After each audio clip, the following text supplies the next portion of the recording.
Hello guys. How are you doing today? We are doing not a serious video, but this is serious. We are going over my debt numbers, and I'm not going to lie to you guys.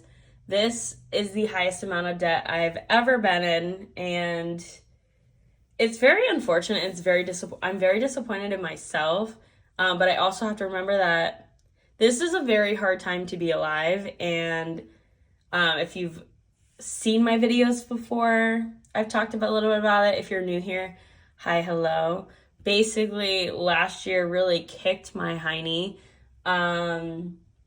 It started off with, I'm not going to go into too much detail of the two instances just because it's not my stories to share. I'm just a part of it because the people are a part of my life. But one instance was a heart attack, and with that heart attack, very fortunately, the person who had the heart attack is doing okay. They are still alive. They're still here with us. But with that happening, it required basically taking on another household of bills and responsibilities, which kind of made it's a very hard scenario because I had to work less but have more bills, and in turn, that's how debt gets added on easily.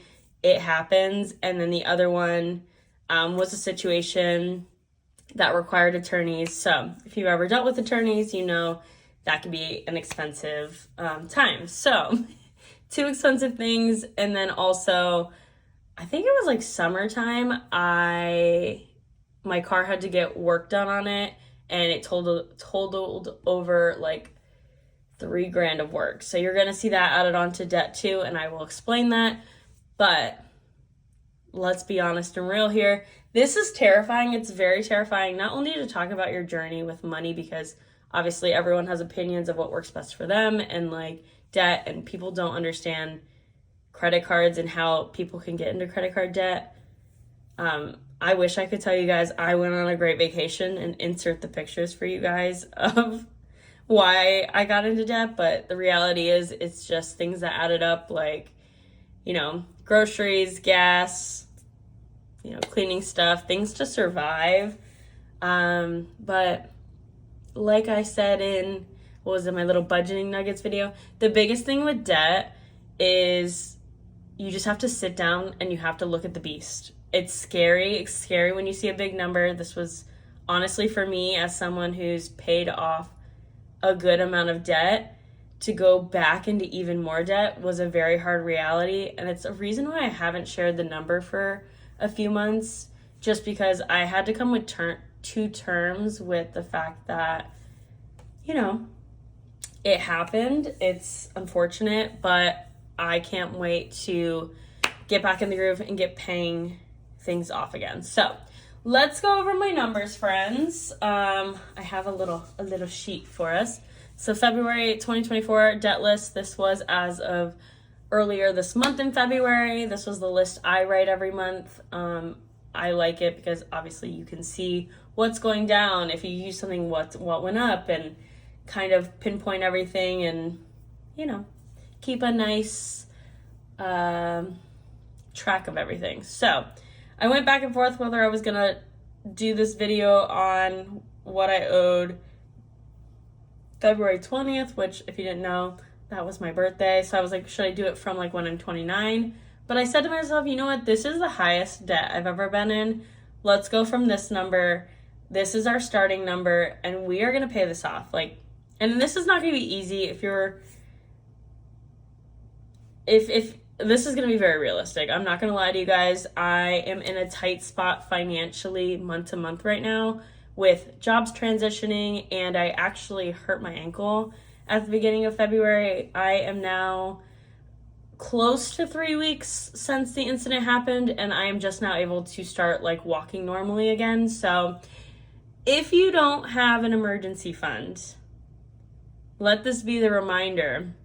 Or even if you have one and it doesn't have much, let this be a reminder, because this has been so humbling, because I've had to slow completely down and not transition to a job as fast as I wanted to, because I could not walk normally. So Let that be a reminder to everyone, and myself included, that a emergency fund and savings are so important. And also, if you can have a month or two of a buffer for bills, if something happens, then do it, because this has been a very eye-opening experience. It's the worst I've ever hurt myself, and it doesn't really help when I am in the most debt I've ever been in. But let's go through our numbers, friends. So the first number is going to be Nelnet. Nelnet is my student loan provider. I used to have a second. There we go. I used to have a second student loan provider, but that was a private one. They basically split it because they're like, I couldn't get any help. That's a whole other story. If you guys want to hear how annoying student loans are, when I was young, I hate the rules on that. They basically were like, sorry, can't help you because you're under a certain age. Your parents make more than the number to get help, and I wasn't married and I didn't have a kid. So I was like, okay. So I had to take out I'm trying to think. So I went to trade school. This loan is for two separate trade schools, but part of it I've already paid on a private loan, if that makes sense. So, and then this is broken down into like loan A, B, C, D. And then 2 are from one trade school, 2 are from the other. And then once we get lower, I do plan on trying to attack that loan by group, because it's like more attainable, like 2, 3, 4,000. And you're like, okay, I can hit it. But this does have one of the lower interest on it. So this will be like not a lower priority, but you know what I mean. And then we have Target credit card. Actually, I'm so sorry, guys. I know some people like listen when they're doing stuff, so I will read out the numbers. So Nelnet, my student loan right now has $12,605.27. My Target credit card has $1,033.70. My Citi credit card has $2,858.31. And then we have our Discover card coming in at $9,595.44. My Verizon credit card has $1,491.90. Chase has $9,922. My Fifth Third credit card has $2,950.00. My American Express card has $4,653.32. The Apple card is $4,001.13. And then last but not least, this is not a private loan. So in the beginning of the video, I talked about how I had over $3,000 of work done on my car.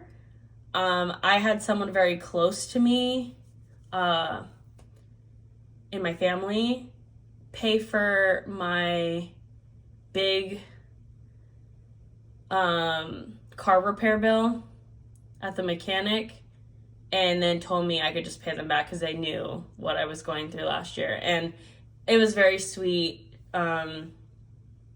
because I had just planned on putting it on a credit card because I could not afford $3,000 worth of work. I had about, I want to say right under $800 to go towards car maintenance, which again, if you don't have a car maintenance fund, it's very important, especially if you have an older car. My car currently has like over 150,000 miles on it, and after last year getting engine work done, it became more apparent. So I did pay back, let me see, quick math, I had a 650, 128, 59, and so I have paid back $848.39, but we do have $2,500 flat to pay back.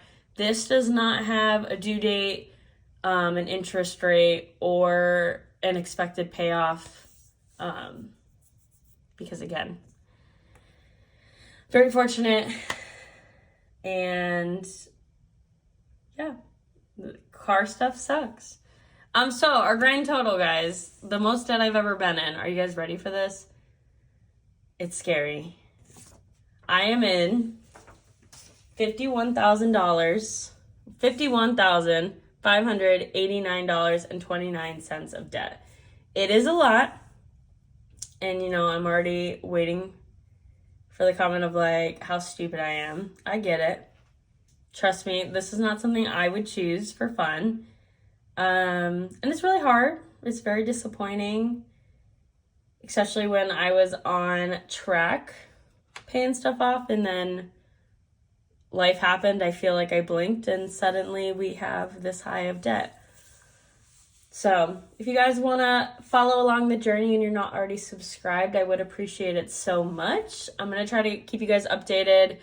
Like I said, the next few months are going to be a little interesting just because the expenses I have monthly are pretty high on top of debt is pretty high. So I'm going to try to figure that out. I'm going to go back to like hustling. I'm not going to lie to you guys. It is what it is. Obviously, this is not the time to slow down. And it's just a good reminder to keep on your budget and also emergency savings. I mean, like I said, it's all different things that life has hit me with, but it's all, again, kind of made me reflect on, like, I don't want to be in debt. I don't think anybody wants to be in debt. And this is going to be a very steep mountain to climb to pay off this debt, but I am determined, guys. So I'm going to do this. And that is why I told myself, because I was like, well, maybe I'll wait and do March and it'll be a little lower because obviously I have made all my payments and all that. But I was like, you know what? I'm just going to put it out there. It's scary. It makes me uncomfortable because, again, it's hard to say like, hey, guys, I messed up and look, I'm in more debt. But this is reality and this is what we're working with, guys. So I appreciate you guys all taking the time to watch this video, support me. If, like I said, if you're not subscribed, I would appreciate it. And, you know, give this video a like. And if you're on a debt journey as well and I don't follow you, make sure you comment so I can make sure I follow you guys. This is what I need right now. I need the support of the community. I'm going to be watching everyone's videos just to get inspired. Like, we got this. And yeah, it's time. It's time we budget. We are back on track. We are eating those budget meals. That's also something too. If you guys are interested in like cheaper meals, I'll definitely film my meals. I've never done that before, but I mean, sometimes you gotta go simple. You gotta do the beans and the rice and the veggies. But with that being said, thank you guys so much for watching this video, and I will see you guys in the next one. Bye!